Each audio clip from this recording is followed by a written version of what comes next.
प्रथम वंदन गुरुदेव जी जिन दिया नाम सतसार। द्वितीय वंदन राम जी जिन मेट्या भरम विकार। तृतीय वंदन सब संत जनों अनंत कोट जन सार। जिनके पद रज स्पर्शता हंस उतर जाय पार। शरणों सतगुर दयाल को मुख हृदय हरि नाम। नित प्रति संगत साध किया जीवन मुक्त शुभ राम। सब धरते कागज करूं सब वन कलम कटाए। सात समुद्र स्याही करूं तेरे गुर गुण लिख्यो न जाए। प्रिय सज्जनों, मैं आपको ये बताना चाहता हूं कि सतगुरु सुखराम जी महाराज ने अपने मंगल में प्रकट किया, ये बताया है कि अगर अंत समय में किसी के मुख से राम नाम निकल जाता है तो वो नरक में नहीं जाता। महाराज ने मंगल में फरमाया है कि आन धर्म दिन चार उपज खप जाए है। ब्रह्म भक्त हर वेद अटल जुग माए है। अंत समय लग जोए भक्त में आवसी। जाको यो गुण होए नरक नहीं जारूसी। अंत समय में भूप महावर गावियो। गयो नरक विष छूट परम पद पावियो। 7 दिवस रट राम परीक्षत हालियो। ऋषि को मेट्यो श्राप मुक्त में मानियो। दलपत मोरत दोए रट्यो है राम ने। गयो जन्म बोधित सिधायो दाम ने। अजा मेले अंत काल को दूता मारियो। कै सुख देव हरि नाम ले समकारियो। तो संतों ने फरमाया कि अंत समय लग जोए भक्त में आवसी और जाको योगुण होए नरक नहीं जा। कि अंत समय में अगर कोई राम का नाम जिसके मुख से निकल जाता है तो महाराज की वाणी का एक प्रमाण है कि वो नरक में नहीं जा सकता। उसका प्रत्यक्ष प्रमाण महाराज सतगुरु सुखराम जी महाराज बताते हैं। उसका प्रत्यक्ष प्रमाण है क्या है कि अंत समय लग जो है भक्त में आवसी और जागो योगुण होए नरक नहीं जा। अंत समय में भूप महार गावियो और गयो नरक विस्तूट परम पद पावियो। 7 दिवस रट राम परीक्षत हालियो।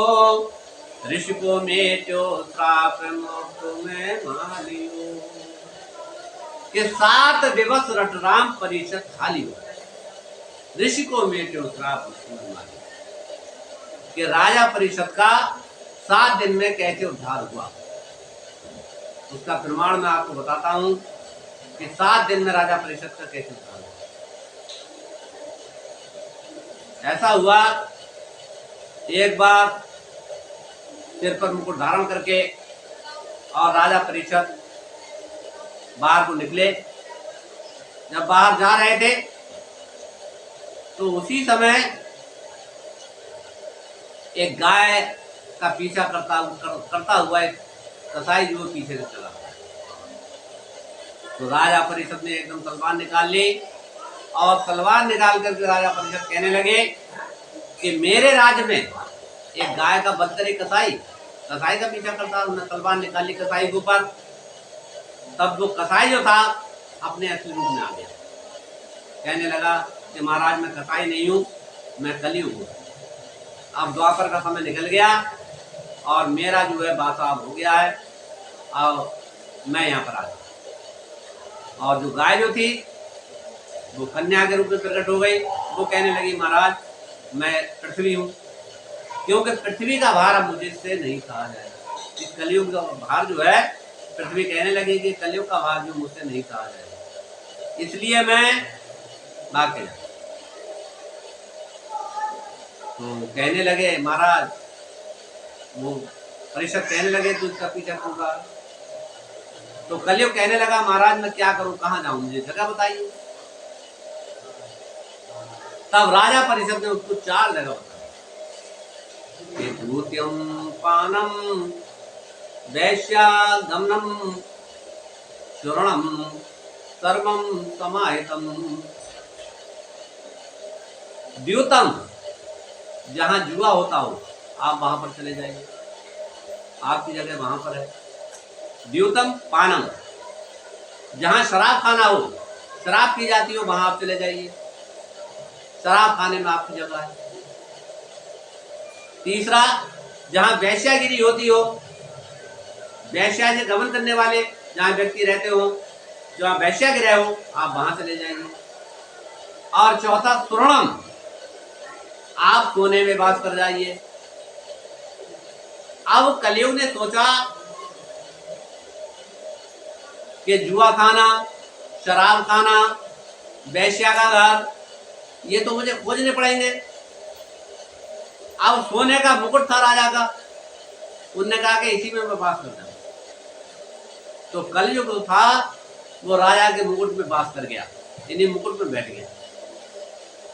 वो मुकुट जो था राजा जरासंध का, जरासंध का मुकुट राजा परिषद में सिर पर रख के और वो बाहर को निकले। तो संतों ने कहा है कि जो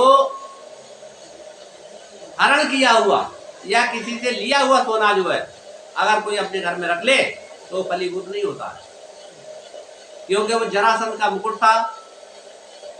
युधिष्ठिर ने मना किया था कि जरासंध को मार करके और उसको राज वैसे छोड़ दिया था, मगर वहां से भीम कहने लगे कि ये मुकुट जो है ये हमें ले चलो, ये बहुत अच्छा लगता है। तो जरासंध का मुकुट ला करके उन्होंने माल खाने में जमा कर दिया। वो जरासंध का मुकुट आज राजा परिषद ने अपने सिर पे रखा, तो उसी मुकुट में कलयुग था उसमें वास कर गया और राजा परिषद की बुद्धि भ्रष्ट हो गई। आगे चले जा रहे थे, जब आगे जंगल में पहुंच गए तो वहां क्या देखते हैं कि श्रृंगी ऋषि के पिता लोमस मुनि जो थे वो ध्यान में बैठे हुए थे, समाधि में बैठे हुए थे, भजन में लीन थे। राजा परिषद ने क्या काम किया कि वहां पे एक मरा हुआ सांप पड़ा था, वो सांप उठा करके उनके गले में डाल दिया। अब लोमस मुनि के गले में राजा परिषद ने मरा हुआ सांप डाल दिया। अब इधर क्या होता कि इधर किसी ने कहा श्रृंगी ऋषि से, यानी लोमस मुनि के पुत्र से, कि आपके पिता के गले में राजा परिषद ने मरा हुआ सांप डाल दिया। तो ये सुन करके राजा परिषद ने, ये सुन करके श्रृंगी ऋषि ने राजा परिषद को श्राप दे दिया कि हे राजा परिषद, तूने मेरे पिता के गले में मरा हुआ सांप डाला है, इसलिए मैं तुझे श्राप देता हूं कि आज से 7वें दिन ये सांप जो तक्षक के रूप में आएगा और तुझे डसेगा और तुझे नरक में जाना पड़ेगा। इस प्रकार का श्राप दे करके श्रृंगी ऋषि ने राजा परिषद को इस प्रकार का श्राप दिया। अब ये श्राप सुन करके राजा परिषद बड़े बेचैन हो गए और कहने लगे कि ऋषियों का श्राप कभी झूठा नहीं होता। अब उधर लोमस मुनि का जब ध्यान खुला तो उन्होंने अपने शिष्य से कहा कि जाकर के राजा परिषद से कह दो कि श्रृंगी ऋषि ने उसे श्राप दे दिया है, वो अपने मुक्ति का मार्ग सोच ले। आज से 7वें दिन ये सांप जो तक्षक के रूप में आएगा और वो उसे डसेगा तो उसको नरक की प्राप्ति होगी। इसलिए राजा परिषद से कह दो कि वो जाकर के अपनी मुक्ति का मार्ग सोच ले। अब राजा परिषद से आकर के जब कहा लोमस मुनि के शिष्य ने, तो राजा परिषद को बहुत बैराग हो गया और सारा काम धाम उन्होंने सब छोड़ दिया। और उसमें सुनते ही उन्होंने क्या किया इतनी जल्दी कि अपने पुत्र जन्मेजय को राज दिया और राज देकर के सब राजसी वस्त्र अपने उतार दिए और सारे वस्त्र, कंठी माला, सब गहने सब उतार करके और आधी धोती बांध ली और आधी ओढ़ करके और निकल पड़े। अब वो ये देखते हैं कि मैं कहाँ जाऊं, क्या करूं, किसके पास जाऊं। तो उन्होंने विचार किया कि मुझे ऋषियों के पास जाना चाहिए। तो सुक्ताल एक जगह है, वहां पर पे जाकर के वहां सब ऋषि एकत्र होते थे और सुखदेव मुनि वहां पर रहते। जब राजा परिषद वहां पर आए तो ऋषियों ने उनका सम्मान किया।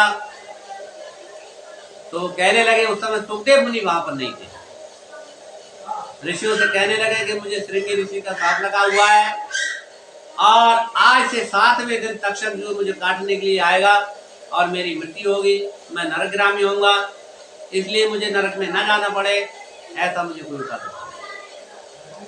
तो इस प्रकार सब ऋषि खामोश हो गए। इतने में सुखदेव मुनि वहां पर आए। जब सुखदेव मुनि वहां पर आए, उन्होंने दंडवत प्रणाम किया और सुखदेव मुनि से ये कहा कि हे महाराज, मुझे श्रृंगी ऋषि का साथ लगा हुआ है और आज से 7वें दिन तक्षक मुझे काटेगा और मैं नरक जाऊंगा, इसलिए मेरी मुक्ति का मार्ग आप सोच करके बताइए कि मेरा कैसे उद्धार हो। तो इस प्रकार सुखदेव मुनि ने उनको वहां पर बैठाला, नाना प्रकार से ज्ञान दिया और कहने लगे कि तुम भजन करने के लिए, इसलिए उन्होंने राम नाम का उपदेश दे दिया। तो महाराज ने अपनी वाणी में कहा है कि परीक्षित को श्रृंगी ऋषि श्रापो जुग मर्याद मिटाई और सतदेवस में सदगत पहुंचो सुखदेव भुर की बाई। ये परीक्षित को श्रृंगी ऋषि श्रापो, राजा परीक्षित को श्रृंगी ऋषि ने श्राप दिया, तो सुखदेव मुनि ने 7 दिन में उनके कैसे उद्धार किया। यानी 7 दिन में ही ऐसी युक्ति उन्हें बताई कि 7 दिन में ही उनको परम मुक्ति हो गई और सांप के काटने से वो बच गए और उनकी परम गति हुई। तो इसलिए संतों ने प्रत्यक्ष प्रमाण बताया है कि अंत समय लग जो है भक्त में आवसी और जा को यो गुण हो नरक नहीं। तो अंत समय में राजा परिषद ने 7 दिन तक परमात्मा का भजन किया और सुखदेव मुनि ने उनको उपदेश दिया। तो उस उपदेश के कारण यदि सुखदेव मुनि ने ऐसा उनको ज्ञान दिया कि 7 दिन में उन्हें परम गति प्राप्त हुई। अब दूसरा आता है कि 7 दिवस रट राम परिषद हालियो और ऋषि को मेट्यो श्राप मोक्ष में मालियो। कि दलपत मोहरत दोए रट्यो है राम ने गयो जलम वो जीत सिधायो धाम ने। अब दलपत मोहरत दोए रट्यो है राम। एक खटदिलीप राजा थे, रामचंद्र जी के पूर्वज थे। एक बार ऐसा हुआ कि 3 युगों में जो है स्वर्ग का रास्ता मृतलोक से खुला रहता है। यानी देवता लोग मृतलोक में आते थे और मृतलोक के राजा लोग देवलोक में जाते थे। एक बार ऐसा हुआ, देवासुर संग्राम हुआ, तो इंद्र जो थे वो अपनी सहायता मांगने के लिए खटदिलीप राजा के पास आए और आकर कहने लगे कि राजन, राक्षसों ने हमारे ऊपर चढ़ाई कर दी है, हमारी सहायता करो। तो खटदिलीप राजा ने देवताओं की सहायता की और वहां पर जाकर के यानी देवताओं के पक्ष में युद्ध किया। तो क्या हुआ कि देवताओं की विजय हुई और राक्षस जो वो हार गए। तो राजा इंद्र जो थे बहुत खुश हुए और कहने लगे कि हे राजा, आपने हमारी रक्षा की और आपने हमारे देवताओं का बहुत सम्मान किया, यानी हमें मुक्त कराया, अब इसके बदले में आप कुछ मांगो। तो कहने लगे मैं क्या मांगू, जो मांगूंगा वो नाशवान है। खैर कोई बात नहीं है, अगर आप देना ही चाहते हो तो आप ये बताइए कि मेरा शरीर छोड़ने में, नहीं संसार छोड़ने में कितना समय है, मैं संसार कब छोड़ूंगा, मेरी मौत कब होगी। इस प्रकार खटदिलीप राजा ने राजा इंद्र से ये पूछा। तो इंद्र कहने लगे कि तुम्हारे पास सिर्फ 2 मुहूर्त है, यानी 2 मुहूर्त यानी 2 घड़ी की एक मुहूर्त होती है और एक घड़ी जो है वो 24 मिनट की है। 24 मिनट की एक घड़ी, तो 2 मुहूर्त यानी 4 घड़ी है आपके पास।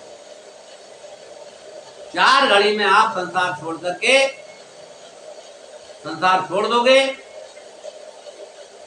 इस मृतलोक को छोड़ दोगे।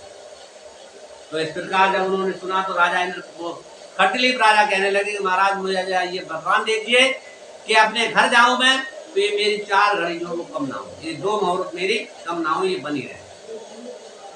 कि तुम्हें वहां पर जाके क्या करना है कि वहां मुझे संत जी हैं, मैं उनसे जाकर अपनी मुक्ति का मार्ग पूछूंगा, इसलिए मैं आपके ये वरदान मांगा।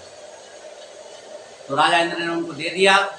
राजा खटलीप राजा आए और बहुत घबराते हुए वहां पर आए, और वहां पर जो उनके यहाँ ऋषि थे तो ऋषि कहने लगे कि क्या आपकी पराजय हुई, क्या हुआ, बहुत घबराए हुए राजा। तो कहने लगे मेरे देवताओं की विजय हुई है और मेरी विजय हो गई, मगर मेरे शरीर का आकाश हो गया, क्योंकि मैंने संसार में आकर के कुछ भी नहीं किया। मैंने मार काट नाना प्रकार से ये पाप कर्म किए, मगर मैंने अपना उद्धार नहीं किया। इसलिए हे गुरुदेव, आप मुझे कोई ऐसी युक्ति बताइए कि मेरे पास 2 घड़ी रह गई है, इन्हीं 2 मुहूर्त हैं, 4 घड़ी मेरे पास है, इस समय में मेरा उद्धार हो।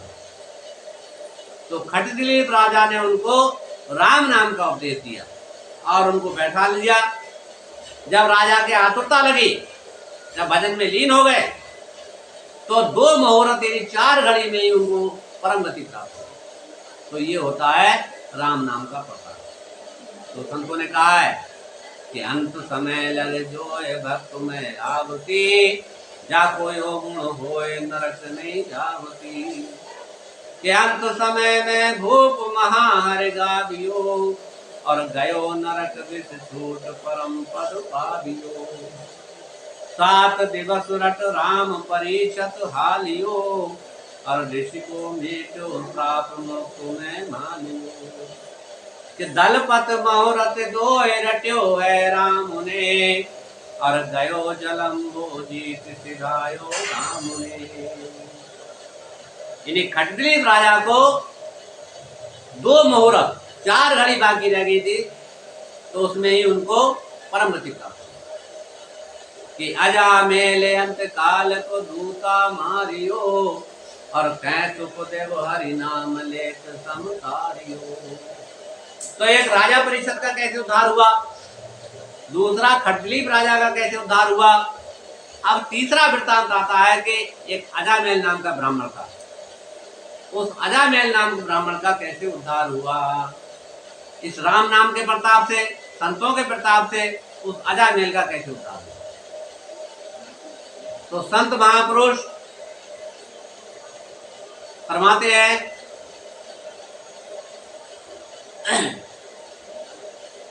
कि अंतकापुरी में पांड्यो रहे, जाको अजामेल सब कहे। कि अजा बेच जीव का कराई, अपनी त्रिया को परिहरई। मद पीवे माटी हर खाई, वैश्या के घर रहे सदाई। एक अंतकापुरी नाम की एक नगरी थी, उसमें एक अजामेल नाम का ब्राह्मण रहता था। तो ब्राह्मण क्या था कि उसने अपने कर्म कांड को छोड़ दिया था और वैश्या के यहाँ रहता था, शराब पीता था, मांस खाता था और नाना प्रकार के पाप कर्म करता था। और अजया बेच जीविका कराएं, इन्हीं बकरियों को बेचता था, उनका रोजगार करता था और उन्हीं को बेच करके अपनी जीविका चलाता। अपनी त्रिया को पर हराई, इन्हीं अपनी स्त्री को उसने छोड़ दिया। तो ये उसका ऐसा हाल देख करके क्या किया कि विप्रा कियो पुरी सुवारे, जाय बसो सुख पसुवारे। कि विप्रा कियो पुरी सुवारे, उसे ब्राह्मणों ने अपनी नगरी से बाहर निकाल दिया। तो जाय बचो सुपजा पसवारे, यानी सुपच की बस्ती में, हरिजन जाटवों की बस्ती में जाकर वो रहने लगा। तो वहां पर रहता था। अब हुआ क्या कि एक दिन क्या हुआ कि 4 साधु वहां पर आए और आकर कहने लगे, किसी से पूछा कि हमें किसी ब्राह्मण के यहाँ जाना है, आप हमें बता दीजिए क्योंकि हमें वहां पर अंजल करना है। हाँ, वहां पर जाकर के हमें अंजल करना है, तो आप हमें ब्राह्मण का दर्शन। तो ऐसे सुन हसिया नर नारी और अजामेल पांड्यो आचारी। जब साधुओं ने ये कहा कि हमें किसी कर्मकांडी ब्राह्मण के यहाँ पहुंचा दीजिए, तो जो हंसी करने वाले लोग थे वहां पर बैठे हुए थे, उन्होंने संतों से हंसी की और हंसी करे क्या किया कि वो कहने लगे कि अजामेल पांड्यो आचारी, कि हे संतो, हे साधुओं, आप अजामेल नामक ब्राह्मण के हैं। वो आचारी विचारी ब्राह्मण है, बहुत अच्छा ब्राह्मण है, कर्मकांडी ब्राह्मण है, आप वहां पर। संत बेचारे सीधे सच्चे थे, उन्होंने विश्वास करके वो वहां से चले।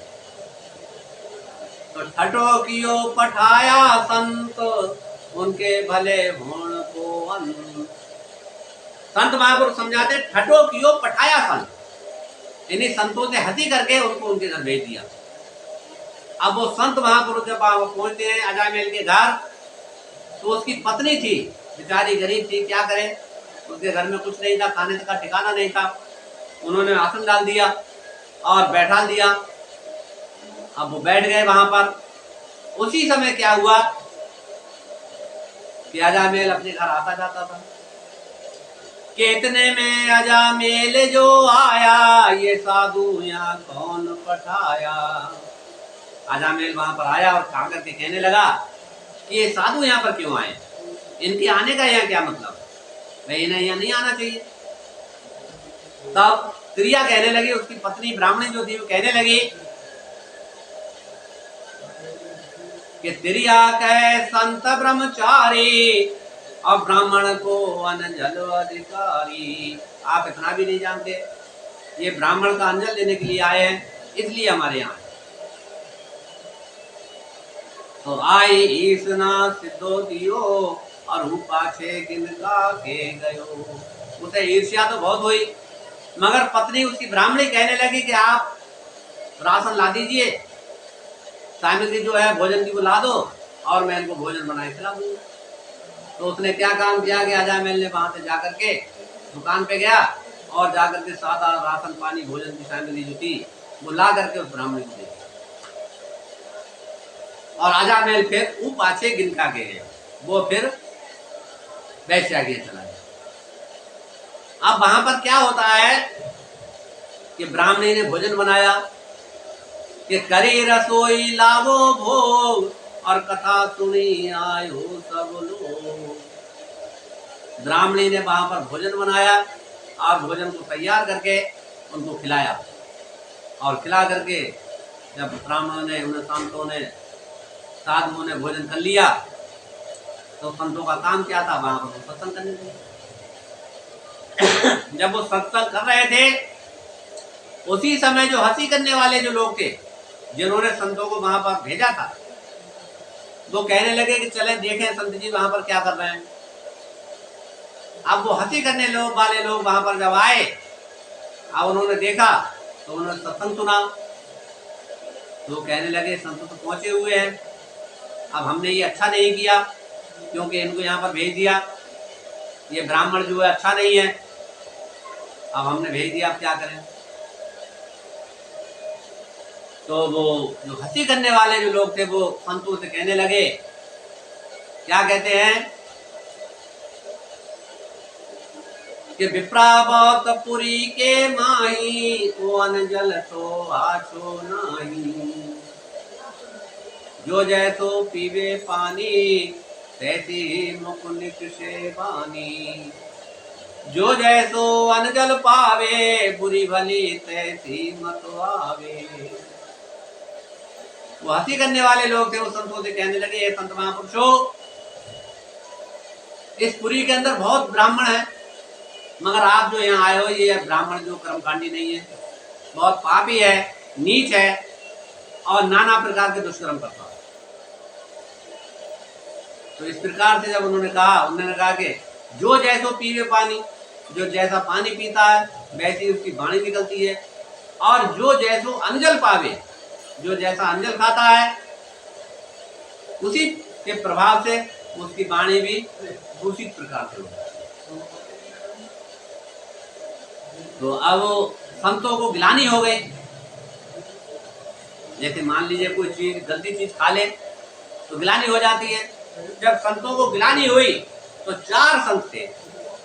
तो एक संत कहने लगे कि एक कहे अब मैं मरहूं और पेट पर नाल आहार पर हरहूं, और दूजो कहे बिनद विचारो करो पुगार इन्हा को तारो, तीजो कहे अन जल संत लेही महापतित पावन कर देही, चौथो कहे पतित त्रिभुज होवे और हिंसु बिनद पिरगट्यो होवे। एक साधु कहने लगे कि मैं पेट में उंगली डाल के यानी मुंह में उंगली डाल के इसकी उल्टी कर देगा। दूसरा कहने लगा एक कहे अब मैं मरा हूं पेट पर नाल आहार पर हूं, दूजो कहे बिनद विचारो। दूसरा संत कहते हैं कि इसका विचार करिए कि हम परमात्मा के भरोसे पे हैं, हमारा बिनद क्या है, हमारा भरोसा क्या है कि पतित को तो पावन को तो सब पावन कर देते हैं, मगर पतित को जो पावन करता है उससे के समान कोई संसार में नहीं। तो ये पतित है, हमें इसको पावन करना चाहिए। तीसरा कहे अंजल संत लेही और महापतित पावन कर दे। हमने इसका अंजल लिया है तो ये महापतित है, इसको पावन कर देना चाहिए। चौथो कहे पतित त्रिभुज होवे। चौथे संत कहने लगे कि पतित को जो पावन करते हैं तो ये परमात्मा का बिनद है, इससे परमात्मा खुश होता है। इस प्रकार से जब चारों ने विचार किया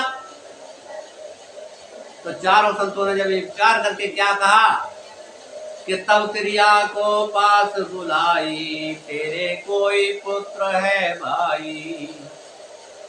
उसकी पत्नी को, उसकी ब्राह्मणी को अपने पास बुलाया और आकर के कहने लगा कि तुम्हारे कोई पुत्र नहीं है, तुम्हारे कोई संतान नहीं है, आप अकेले ही खाना भोजन बनाया और अकेले हमें पत्नी दिलाया, क्या हुआ? तो ब्राह्मणी कहने लगी कि मेरे पति को परित्याग और हुगन का से रयोला। अरे मेरे पुत्र कैसे होगा, मेरे संतान कैसे होगी? मेरे तो पति का ही परित्याग है, वो वैश्या के यहाँ रहता है, मेरा पति यहाँ पे रहा नहीं, मेरा पति के साथ संयोग हुआ नहीं, इसलिए मेरे संतान आज तक मैं संतान ही।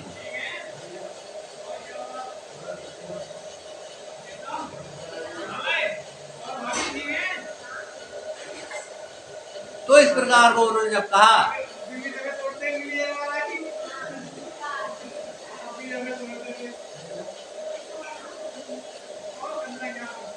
तो इस प्रकार जब वो कहने लगे तो संतों ने कहा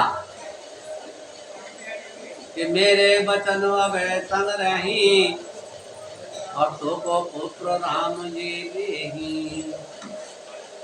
कि मेरे वचन अब संग रही और तो को पुत्र राम जी देही। मेरा ये वचन है, राम जी की कृपा से तो मेरा पुत्र होगा। कि राम नारायण दीजो नाम और लियो विश्राम। हेलो,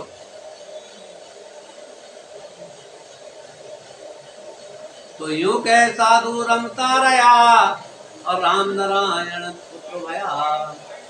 अब इस प्रकार कहकर कि मेरे वचन अवे संग रही और तो वो पुत्र राम जी। मेरा ये वचन है कि राम जी की कृपा से तुम्हारे पुत्र प्राप्त, कि राम नारायण दीजो नाम। मगर मैं ये बता के जाता हूँ, ब्राह्मणी से कहा कि उसका राम नारायण नाम रखना। इस प्रकार योग के साधु रमता गया और राम नारायण। साधु वहां से चले गए। अब अपने में विचार करने लगे कि हमने कह तो दिया कि तेरे पुत्र पैदा होगा, मगर पुत्र होगा कैसे? उसका ब्राह्मण जो है, उसका पति जो है वो वैश्या के रहता है, तो पुत्र कैसे पैदा होगा?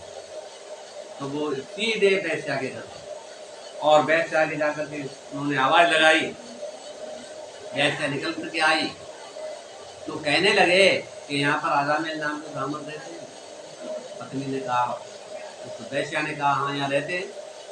उन्होंने कहा उनको बाहर भेज। तो अजामेल बाहर आए। जब बाहर आए तो संतों ने क्या काम किया, एक संत ने उनके कंधे पे हाथ रख के दूर को ले गए और उनके कान पे मुंह रख के और कुछ नहीं कह के मुंह हटा दिया। अब वो वैसे देख रही थी, उन्होंने अपने मन में समझा कि संत ने अजामेल के कान में कुछ कहा। अब वो अजामेल जब वहां पर आए तो कहने लगे, संत जी ने तुम्हारे कान में क्या कहा? तो ना कुछ नहीं। अब वो कह रहे हैं नहीं कहा है, वो कह रहे हैं नहीं कहा है, ये फर्क डाल दिया, भ्रम डाल दिया। जब भ्रम डाल दिया, जब वैश्या को सब हो जाती है तो वैश्या अपने पास आता है। इसलिए उन्होंने क्या काम किया, अजामेल को धक्के दे गए और बाहर निकाल दिया। तो अजामेल वहां पर जब आया